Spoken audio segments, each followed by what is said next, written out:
हद तो तब हो गई कि संवैधानिक पद पर बैठे हुए आदरणीय योगी आदित्यनाथ, जो हिंदुस्तान के सबसे बड़े स्टेट के मुख्यमंत्री हैं, वो 2 दिन पहले सदन में एक भाषा के बारे में अपशब्द बोल के, कम्युनिटी के बारे में जिस तरह की शब्दावली का प्रयोग किया है, तो भारतवर्ष के लोगों इस चीज को समझ लो कि संविधान खत्म हो रहा है। संविधान में जो तुम्हारे अधिकार दिए गए हैं उसको तार तार किया जा रहा है। ये लड़ाई उसी की है।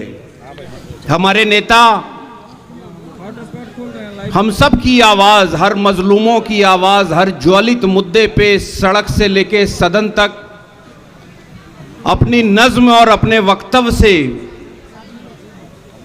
इस तानाशाह सरकार के खिलाफ हमेशा मुखर रूप से अपनी आवाज बुलंद करने वाले all India Congress committee minority department के राष्ट्रीय अध्यक्ष, राज्यसभा सांसद माननीय इमरान प्रताप गढ़ी जी,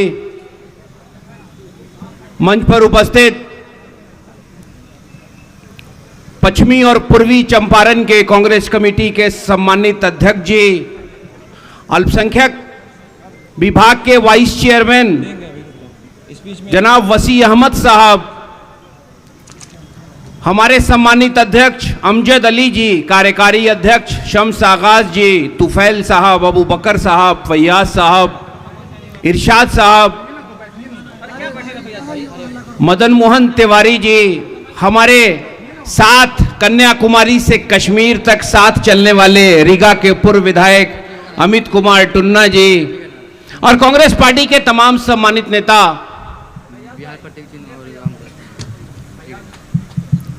आज हम लोग संविधान जिंदाबाद सम्मेलन में बापू की कर्म भूमि पश्चिमी चंपारण में इस नरकटियागंज के रेलवे मिडिल स्कूल के मैदान में उपस्थित हुए हैं।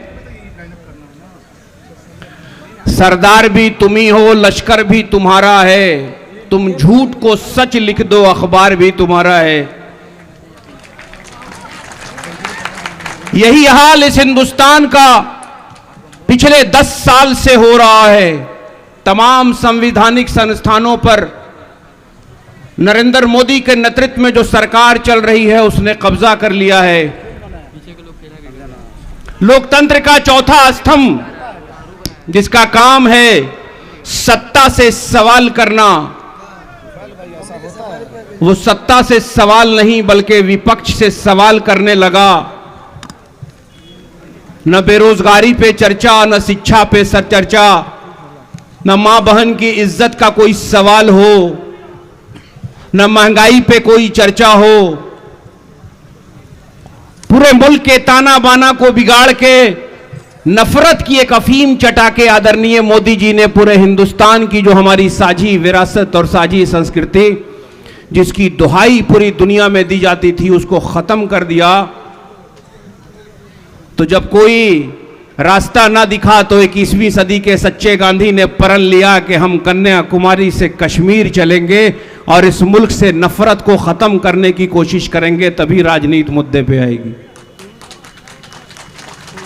हम बड़े खुशकिस्मत हैं, हम और हमारे भाई अमित कुमार टुन्ना जी, हम तो अपने राष्ट्रीय अध्यक्ष हमारे नेता इमरान प्रताप गढ़ी के शुक्रगुजार हैं कि इन्होंने राहुल गांधी के साथ मुझे भारत यात्री में चयन करवाया और मैं निरंतर कन्याकुमारी से हम और टुन्ना भाई चलते रहे। तमाम नेता उस भारत यात्रा में रहे, हमारे राष्ट्रीय अध्यक्ष भी, हमारे प्रदेश अध्यक्ष भी। पूरे भारत को समझने की कोशिश हम लोगों ने किया। हमको तो सड़क पे कहीं नफरत ना दिखी। हां, यह जरूर दिखा कि इस हिंदुस्तान का बेरोजगार युवा अपनी हाथ में डिग्री लेके राहुल गांधी के सामने खड़ा होकर आंख में आंसू लेके बोल रहा था जरूर सड़क पे कि सर हम बेरोजगार हैं, हम इंजीनियर हैं, हमने मैनेजमेंट किया है, मुझे नौकरी नहीं मिल रही है। हमारे किसान बाप ने अपनी मेहनत से और कर्ज लेके मुझे शिक्षा दिया, मगर आज के जो हुक्मरान हैं वो नौकरी की चर्चा ही नहीं करते, उनके पास सिर्फ चर्चा नफरत की है। तो जब नफरत की चर्चा है तो उसे 21वीं सदी के गांधी ने कन्याकुमारी से पहले कश्मीर और फिर मणिपुर से मुंबई तक चल के हिंदुस्तान से नफरत को ख़त्म करने की कोशिश की और बोला यही कि हम नफरत के बाजार में मोहब्बत की दुकान खोलने निकले हैं। आपको लग रहा होगा कि राहुल गांधी का जो संघर्ष है, राहुल गांधी का जो संघर्ष है उसी का नतीजा है कि जो 400 पार का नारा लगा रहे थे वो बैसाखी पर आ गए। तो अब सवाल बिहार का है। बिहार के मुखिया जो अभी हैं आदरणीय नीतीश कुमार जी और उनके तमाम नेता पश्चिमी चंपारण में भी घूमते हैं और भाषण देते हैं और खासकर उनकी उपलब्धि गिनाते हैं। अध्यक्ष जी, मुझे बड़ा आश्चर्य होता है जब नीतीश कुमार जी का कोई नेता हमारी कम्युनिटी के बीच में जाता है और उपलब्धि गिनाता है कि नीतीश कुमार जी ने कब्रिस्तान की घेराबंदी करा दी। अरे नीतीश कुमार जी, मुर्दों की घेराबंदी करा रहे हो और जिंदों पर जुल्म करवा रहे हो मोदी की सरकार में। ये कौन सा न्याय है? इसी की लड़ाई है। हमारे राष्ट्रीय चेयरमैन ने यह फैसला किया जब राहुल गांधी जी ने कहा कि हम पूरे हिंदुस्तान में जय बापू, जय भीम, जय संविधान के नाम से सभा भी करेंगे और पंचायत स्तर तक अपनी बात को अपने कार्यकर्ता और नेताओं के द्वारा पहुंचाएंगे कि हिंदुस्तान का संविधान और लोकतंत्र खतरे में है, क्योंकि तमाम संवैधानिक संस्थाओं पर एक विचारधारा के लोगों का कब्जा हो गया है। न हाथरस की बेटी को न्याय मिलता है, न किसी को धर्म के नाम पर सड़क पर ये भीड़ जब लिंचिंग करती है तो उसके बारे में कोई बोलता है। हद तो तब हो गई कि संवैधानिक पद पर बैठे हुए आदरणीय योगी आदित्यनाथ, जो हिंदुस्तान के सबसे बड़े स्टेट के मुख्यमंत्री हैं, वो 2 दिन पहले सदन में एक भाषा के बारे में अपशब्द बोल के कम्युनिटी के बारे में जिस तरह की शब्दावली का प्रयोग किया है, तो भारतवर्ष के लोगों इस चीज को समझ लो कि संविधान खत्म हो रहा है। संविधान में जो तुम्हारे अधिकार दिए गए हैं उसको तार तार किया जा रहा है। ये लड़ाई उसी की है। और ये लड़ाई शुरू किसने किया? मुझे याद है जब भारत यात्रा में हम लोगों का चयन हुआ था तो हमारे राष्ट्रीय चेयरमैन से कुछ मीडिया के लोगों ने कहा ये कौन सी क्रांति भारत में होने जा रही है। तो हमारे राष्ट्रीय चेयरमैन ने कहा था, सर मैं आपकी बात यहां पे करना चाहता हूं कि जो हर जालिम से टकराएगा वो आंधी बनाऊंगा, जो हर जालिम से टकराएगा वो आंधी बनाऊंगा। नए अंग्रेज आए हैं, नया गांधी बनाऊंगा। तो ये नया गांधी हाथ में संविधान की किताब लेके पूरे हिंदुस्तान के हर लोगों से ये विनती करता है कि आओ हम सब साथ मिलके 1942 में अध्यक्ष जी जब भारत छोड़ो आंदोलन शुरू हुआ था, कांग्रेस की अध्यक्षता मौलाना आजाद कर रहे थे, बॉम्बे में अधिवेशन हुआ था। उस जमाने में हिंदुस्तान का हिंदू और मुसलमान जब एक थाली में खाना शुरू किया तो अंग्रेजों को लगा कि अब हिंदुस्तान से हमारा राजपाट और बोरिया बिस्तरा बंधने वाला है।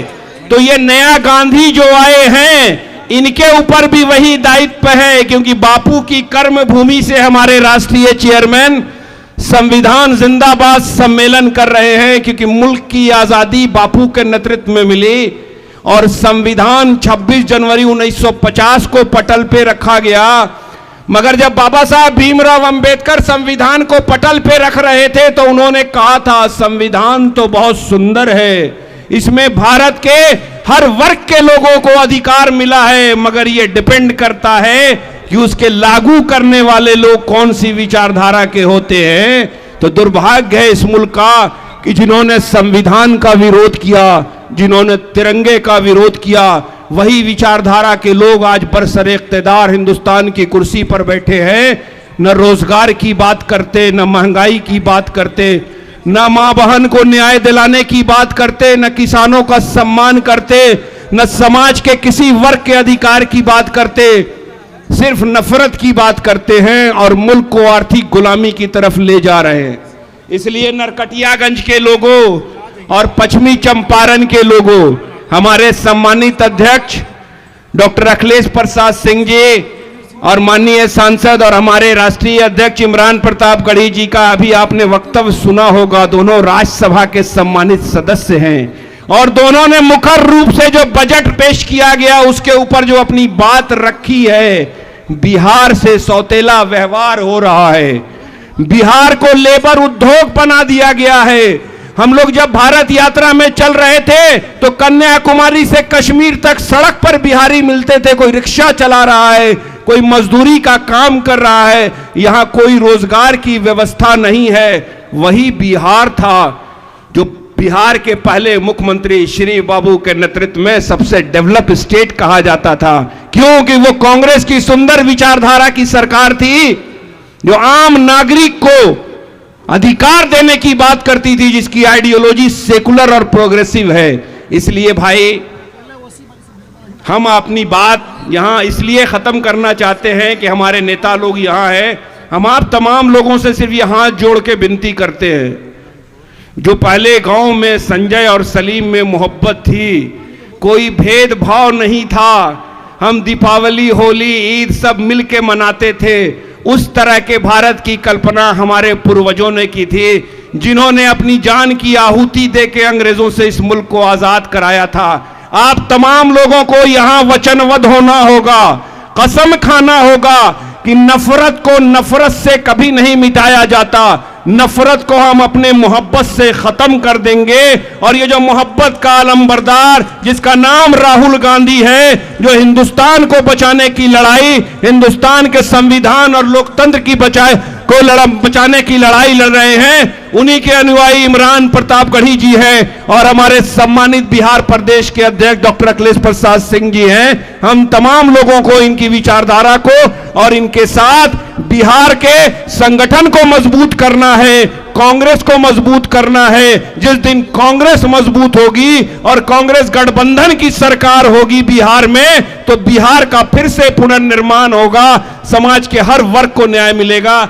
यही बात कह के हम अपनी बात को खत्म करते हैं। जय हिंद, जय कांग्रेस। राहुल गांधी, राहुल गांधी, खड़गे मल्लिकार्जुन खड़गे जी, कांग्रेस पार्टी, इमरान प्रताप गढ़ी, डॉक्टर अखिलेश प्रसाद सिंह, बेतिया की जनता जिंदाबाद, हिंदुस्तान का संविधान जिंदाबाद, जिंदाबाद, भारत का लोकतंत्र जिंदाबाद। बहुत बहुत धन्यवाद। जय हिंद, जय कांग्रेस।